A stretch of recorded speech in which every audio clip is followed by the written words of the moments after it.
We've got a couple of laptops, an iPad case, and me. It's time to watch before you buy. Netcasts you love. From people you trust. This is Twit. Bandwidth for Before You Buy is brought to you by Cachefly at CACHEFLY.com.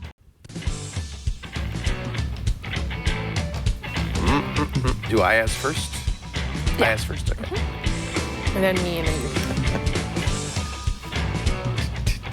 Hey, welcome to Before You Buy. This is the product review show on the Twit Network where we get a bunch of great products and then we give the Twit staff a chance to play with them, to look at them. We've got a great staff and they love playing with the latest gadgets. So it's kind of fun for us, a chance for everybody to get their place in the sun.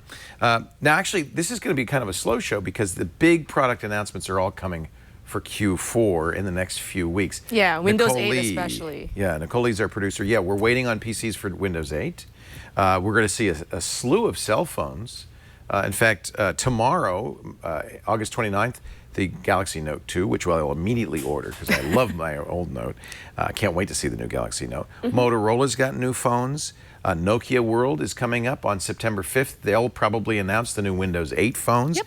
Amazon's going to announce something on September 6th. We think it's probably a new Kindle Fire. Yeah, and maybe new Kindles. Sure. And then this company in Cupertino, I think it's called Apple. Oh. They're supposedly doing something September 12th. So there's going to be a whole bunch of new products.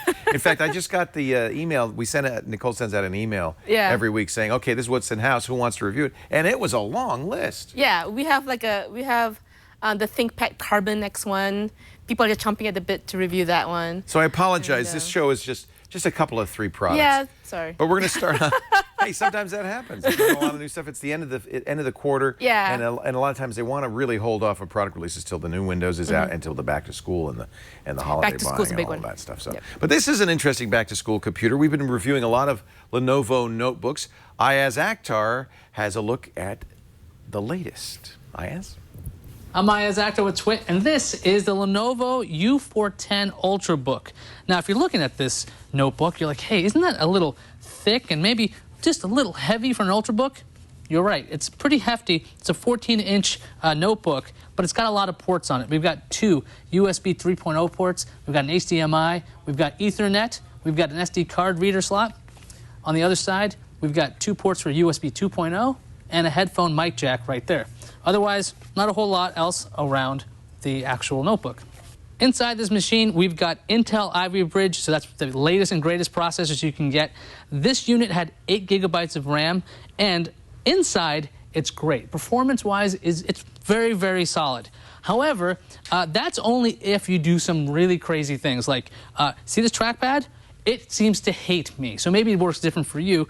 It really works very well if you use something called an external mouse.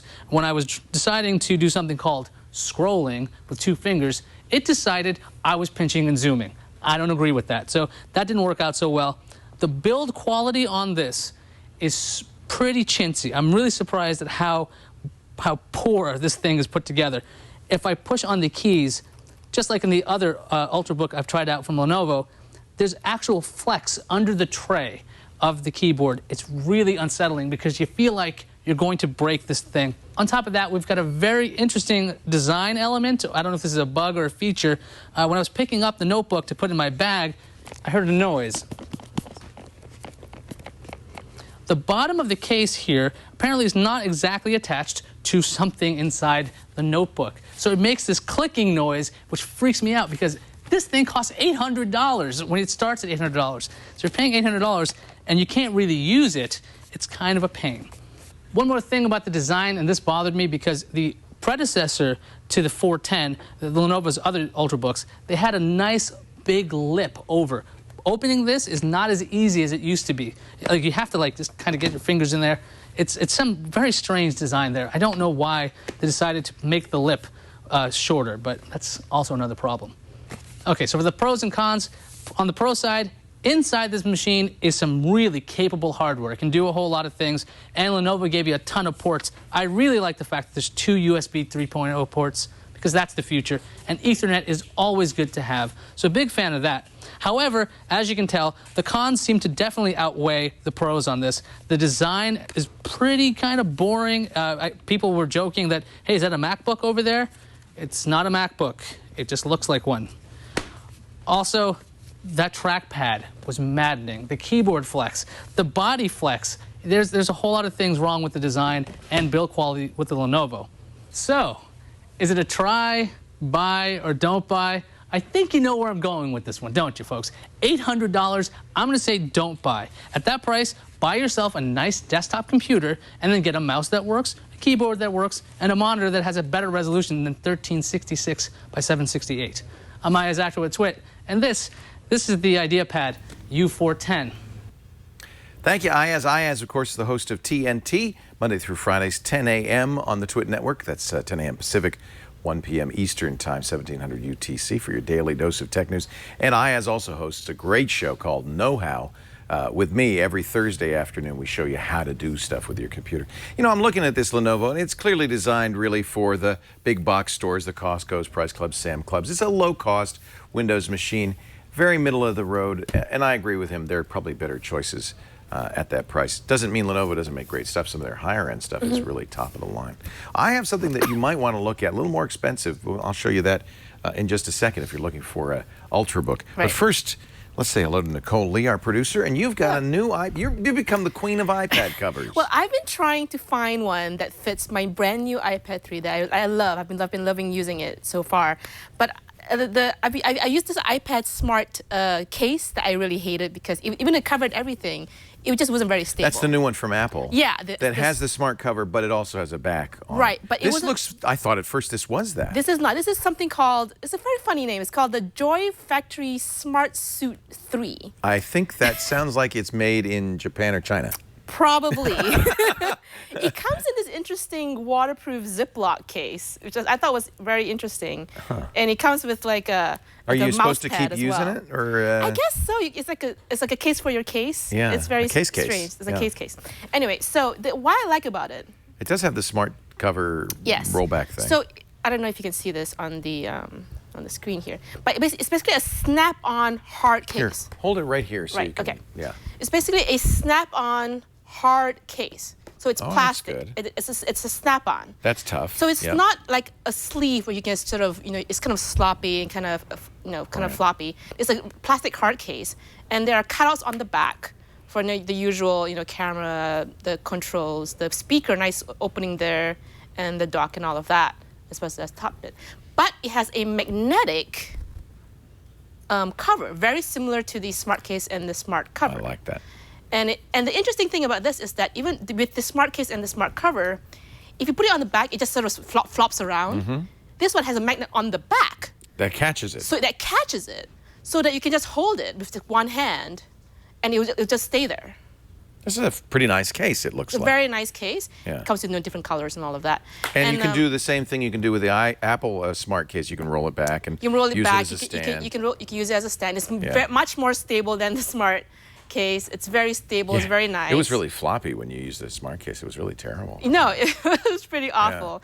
And this is very affordable. It's like, 40, 50 bucks. A little less than Apple's. A little less than Apple's. Very nice. And I don't know. I was actually inspired by this because looking at the wire cutter. And they recommended this as like the best iPad case. I would never have heard of it otherwise. And And the it's name very of good. it again? It's the Joy Factory SmartSuit 3. Joy Factory SmartSuit 3. Pros and cons. Okay, pros. It does what it does. It covers it very nicely. It's very secure. It has the magnetic cover for the sleep and wake functions, and it's very stable. Very stable. Cons, it's a little bit chintzy. I don't know if you can see this on the camera, but there's like a very little bit on top here. It doesn't fit it doesn't fit perfectly. And if you're sort of uncomfortable, if you're sort of careless with it, it might just flop off depending on how you hold it. But that's a very small con. It's nice. Yeah. Again, the Joy Pack? Joy Factory Joy Factory. SmartSuit 3. Whatever. I'll tell you what, we got a link at the Before You Buy page. Yeah. twit.tv/BYB. Yeah. You can also email us, byb@twit.tv, if there's something you'd like us to review. And we put all of our videos up on YouTube by product on the Twit YouTube channel. It's youtube.com/twit. So that's the place if you want to send somebody a link. Somebody's looking for an iPad case, you might want to send them a link. You can find that on the YouTube channel. Yeah. Is it my turn now? Yes, it is. All right, so we were talking about Windows laptops, and one thing that is the case, the sales of Windows laptops right now are pretty much dead in the water because everybody's waiting for Windows 8. People typically, in the Windows world, wait till the new operating system comes out before they buy a new laptop. But if you do have to buy a Windows 7 laptop, I've got one you're going to really like. I've been unimpressed by the Ultrabooks in general. This Ultrabook design is a specification Intel put out for PC manufacturers that is essentially a copycat of a MacBook Air. Thin and light, no optical drive in many cases, a wedge-shaped design. And this is very much like that. It feels like a MacBook Air. Lit up keyboard. In fact, if you look at the keyboard, it's very much MacBook Air style. Of course, it's a Windows keyboard, so it has a Windows key. i5 processor in here. You can get it with an i7. It has an SSD, just like the MacBook does, 128 or 256 gigabyte. It's a fast one, SATA 3, so it's a very fast SandForce controller-based SSD.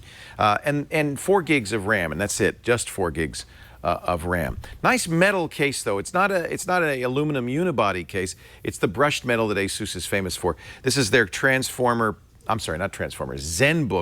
Prime. I believe this is the UX31. Let me show you the real key to this, though. And this is the first Ultrabook I've seen with a 1080p screen, 1920 by 1080. This is the highest resolution screen I've seen on an Ultrabook. It is gorgeous. It's an in-plane switching IPS LCD screen. That means it looks very good at all angles. It'd be great for sharing movies with people on an airplane. And of course, because it's 1080p, you're getting full HD resolution. This is in effect ASUS's Retina display. It really is crisp and clear. Notice too, it's a 16 by 9 resolution, aspect ratio display. Good battery life. You can see here it's saying 12 days, almost fully charged. I was able to get 5 or 6 hours of use. Of course, it'll depend on how you use it. As with most notebooks today, this is not a Microsoft Signature PC, so it does have other stuff installed on it. But you could take it off. It's not particularly cluttered up. And the thing that really stands out on this is the screen. The thing that's a little disappointing on this is, even though it says on here audio by Bang & Olufsen Ice Power, and B&O is a very well-known high-end stereo design firm, the audio on this is very tinny. It basically sounds like an AM radio, and that means you're not going to really want to watch movies on this without adding a good pair of headphones or speakers to it. Great screen, great video. It sounds like an AM radio when it comes to the audio. Pros on this, well, the number one pro, and really the thing that distinguishes it from everything, and by the way, it's kind of a mediocre camera built in, microphone, all of that kind of stuff. How do I stop Carly Rae Jepsen? Please, please, stop. There we go. Press the pause button on my Spotify. The pros, absolutely the screen. 1920 by 1080p, it is gorgeous. And this IPS technology really gives you great color, great reproduction. It has a built-in Intel graphics, so it's not the fastest graphics, but really this is an Ultrabook. You shouldn't expect it to be the top-of-the-line gaming machine. Very nice, thin profile, SD card slot. It's got 2 USB 3 ports. I do like the fact that it comes with an HDMI, a micro HDMI connector, as well as a DisplayPort connector. The power charger is fairly small, not a big brick, just plugs into the wall. Again, very much like the Apple-inspired design. One thing that they do that Apple doesn't do, though this doesn't have an Ethernet port, but it comes standard with a USB to Ethernet connector, as well as a DisplayPort to VGA adapter. That's part of the standard price. Price is high. That's the con for a Windows machine. $1,100 for the i5 version and $1,499 for the i7 version. So if you want a lot of power, you're actually going to pay a slight premium over the MacBook Air on this. Great design, though, solid feel. The keyboard's great. None of the flexing or the rattling that Ayaz noted with the Lenovo IdeaPad. This is clearly ASUS's top-of-the-line Ultrabook. I love the polished metal finish. It does pick up fingerprints a little bit, but, you know, you just wipe it off with a cloth. This is the ASUS Zenbook Prime, and absolutely, if you're looking for a Windows 7 machine that will run Windows 8 just fine, it's a definite buy. I really like this. I'd be happy to carry this under my arm. I mean, doesn't that look nice? I love this shiny brushed metal that they do on the top. I wanted of these. to give a little preview of what we're coming up next in the future Sure. episodes. What's coming up on future episodes? So we have the Acer Iconia Tab. Is a very basic Android tablet that we have Jason Howell reviewing. We're also getting the Samsung Galaxy Note 10.1, Yeah, which is the one with the that's S Pen. that's the one you can't buy anymore in the United States, right? No, Didn't they block that one? I don't know. They're going to send us one, so I don't. Okay, I don't well, maybe know we what can that get it. means. I don't. We'll see. Apple's trying to I block hope- it I hope anyway. not. Yeah. So we're going to get one for review. We're also reviewing the Dell 24 all-in-one XPS all-in-one. It's like a. I've been iMac. very interested in these. So yeah. we have one. We have one that it's basically an iMac competitor, Right, essentially. right. And a lot more. Isn't it interesting how much Apple has influenced the design is. all across the board, not just phones, but in laptops and in desktops as well? They clearly the design leader. Yes. Well, I'm going to put Windows 8 on this. I'll let you know how it runs on Windows 8. I think if you are looking for a Windows, if you're planning on getting a Windows 8 machine, I would wait because we're already seeing some interesting design ideas that take advantage of some of the touch features and so forth in Windows 8 convertibles and so forth. But if a Windows 7 machine is in your budget, that's a pretty good choice. Yep. Look forward to the coming weeks. We've got a lot to talk about. Remember, the show is on every Tuesday, about 3 p.m. Pacific, 6 p.m. Eastern Time. If you'd like to watch live, that's 2200 UTC. And we love it when you watch live because then we can talk back to you in the chat room. But you can always get these shows on demand after the fact, both audio and video, at twit.tv/BYB, or go to YouTube, as I mentioned, youtube.com/twit. And we've got individual reviews of each of the products, sometimes with additional content that isn't normally on the show. Again, youtube.com/twit. Thank you, Nicole Lee. Thanks to Ayaz Akhtar. Thanks to you for joining us. Remember, you got to watch before you buy. We'll see you next week.